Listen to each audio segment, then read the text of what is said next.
I just want to start by saying that the support on the last episode was amazing and really motivated me to keep this series going, so I want to thank everyone watching for that. In the last episode, I set up the basics, like villagers, diamond gear, and an iron farm.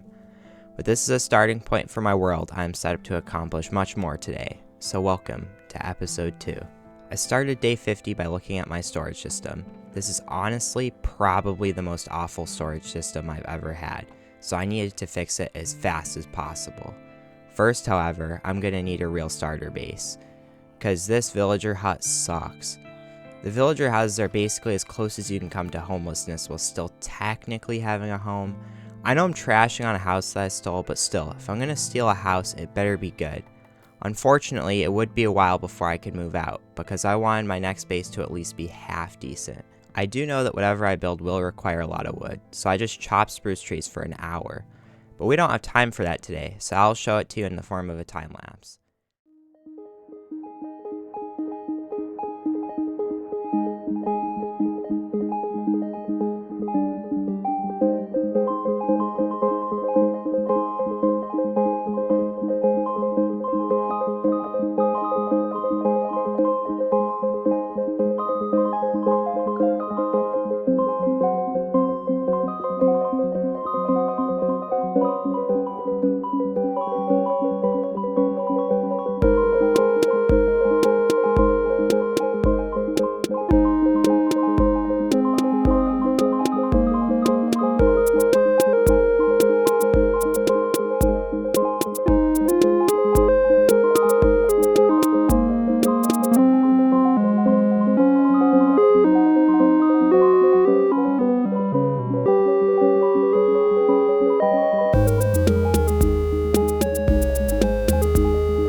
I ended up having to buy another axe because my old one was very low on durability. However, I did make sure to save the old one before it broke for when I get mending later. All this wood means nothing right now, at least until I actually get started on construction. After much deliberation, I decided I would build my base underground, although my actual plan for it was too vague to even begin to explain. The area I wanted to build in had a villager house and garden, so I tore them down. Surprisingly, when you tear down a villager house, it actually has quite a bit of stuff, so it took a solid 10 minutes to level. I would feel bad about destroying the home of an innocent person if it weren't for the fact that they will never be able to escape captivity and return to what was once theirs. After justifying my crimes, I further flattened the area by removing the villager path blocks that I find quite unsightly, removing any grass so I could see the build spot better, and doing a little terraforming to clean up the terrain. I now had a nice little area, which would be perfect for anything I could come up with. I immediately began the excavation, which literally burned through iron shovels and diamond pickaxes. The pickaxes were the worst because every time I'd have to climb up, trade iron for emeralds, and buy what I needed from the greedy little scammers. Like, if one of my diamonds is worth an emerald, then why doesn't your pickaxe cost 3 emeralds to buy? I should just report them to the Better Business Bureau right now, but I don't have time. Soon I had a nice little decorated pit that led to nothing, so the work couldn't stop there. Soon I had a decent water elevator and drop system, so I'd stop having to pillar out every time. All this material I was digging out was beginning to take a major toll on my already debilitatingly awful chest system. This would be an issue for even longer, because I decided I wanted the floor to be moss, of which I had none. So I had to go on a little side quest. I looted my first shipwreck only to find a beautiful piece of moss. I'm glad I went out of my way to do this though, because the moss floor looked great. I began digging the first of 4 hallways. This one was the storage system branch, so that's why it was at the top of my list. I began the tunnel by adding a small furnace array and a nook to put some random workstations in. I decided I would do a row of 15 chests, so I had a relatively large area to dig, especially for a barely enchanted diamond pickaxe. This was when I just couldn't take the ugly cobblestone that I'd used as walls, so I just had to replace them with stone bricks. It just looked so much better and was definitely worth it. After digging out the space, I built a ceiling, which took a little trial and error, but soon was looking good as well. I then added what I think is close to 300 chests, just to ensure it'd be nearly impossible to run out of space in the foreseeable future. After a couple finishing touches, I was happy with this wing of my base, so I continued this basic design template for a few blocks on all the other sides so I could get a finished look. Next, I thought about how I would need leather later, which also means I would needed wheat to breed them, which meant wheat farm time. I wanted it to look decent, so I went with a hedge of leaves surrounding a nice hillside wheat patch. Being on the surface, I was also reminded that the area around my pit needed some plants, so I just spammed some basic stuff. Now it was cow farm time, so I lured them across my local river and built them a new home that quite honestly I'm not very proud of. Moving along from potential animal cruelty charges, I began laying out the categories for my storage system. Obviously, next I had to sort everything into its respective chest, which let me just say was not an experience I wish to repeat.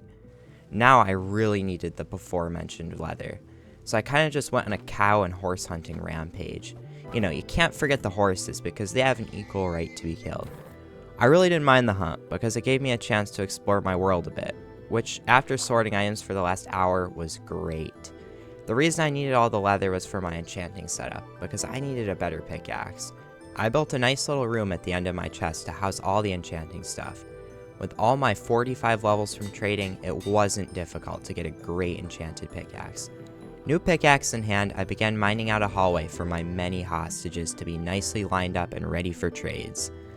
I followed the same basic template I had been for the rest of the base to make it look decent enough, at least for unpaid interns. Now, I needed a much longer hallway with no less than 40 stalls. I breezed through digging with my new pickaxe and amassed a nice supply of stone, which meant no more smelting cobblestone. At last, it was time to cart the first villagers in. I would start with toolsmiths so I could build up a healthy supply of emeralds. Next, I leveled up a farmer so I could buy golden carrots, because they would be the key to not needing to eat every 5 seconds. It was now time to begin the most time-consuming task of this video, getting librarians to trade me every enchant. The process was go to the surface, place a minecart to pick up a villager, and then be carted into the hall.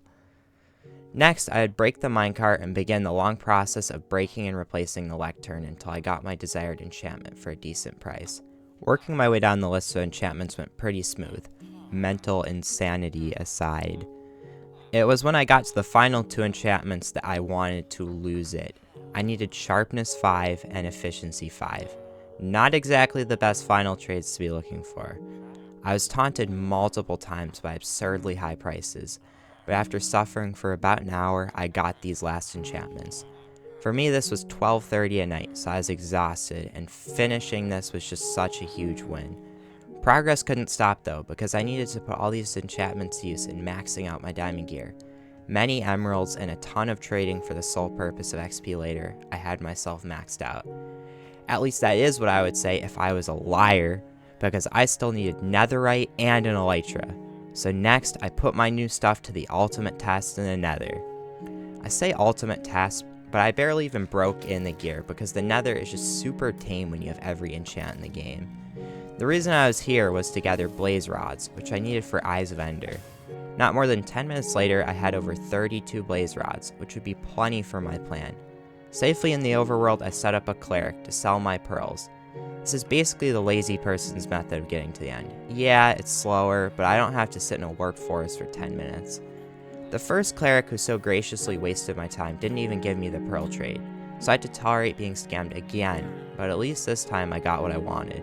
Now that I was done with him, I gently placed him into a little hole to be safe from the mobs that spawn when I forget to sleep. Planning ahead, I went hunting for gunpowder to craft rockets for when I later get an elytra. It was kind of therapeutic to just sit back and hunt some creepers. As much as I probably needed the therapy after the villagers, it was time to go beat the game. A short journey later, I was hopefully getting straight into the stronghold. Luckily, I was in the right place. After finding an armor trim and mining some bookshelves, I was in the portal room. Wasting no time, I activated the portal. I now faced the hardest battle ever, against the dreaded final boss. A fight I would soon forget, because the dragon is actually a joke, and if anything, the Endermen are more of a threat. I only looked at one Enderman, so that was pretty cool. On the outer End Islands, I was lucky enough to immediately spot 2 End cities, which I quickly looted due to their small size. I still didn't have an elytra and was getting kind of annoyed. That was when I found my third city, which also didn't have a ship. It wasn't until my fourth, which is probably the smallest I've ever seen with a ship, that I got my first elytra. Usually I'd get multiple elytras, but it's hardcore, so if I die, then having backup gear doesn't make a difference. After that harrowing journey through the void dimension, I could sigh a breath of relief, because I was home. Now I realized that for my next step, which was netherite gear, I would need upgrade templates. I just want to thank whoever at Mojang decided we needed more work in order to have netherite stuff. Bastions are the only place to find these upgrade templates, but luckily it also happens that bastions are one of the most dangerous places in the whole game. I really didn't have a choice, so once again I ventured out in the nether. It didn't take long to find the first bastion, but it was one of the ones that barely has loot.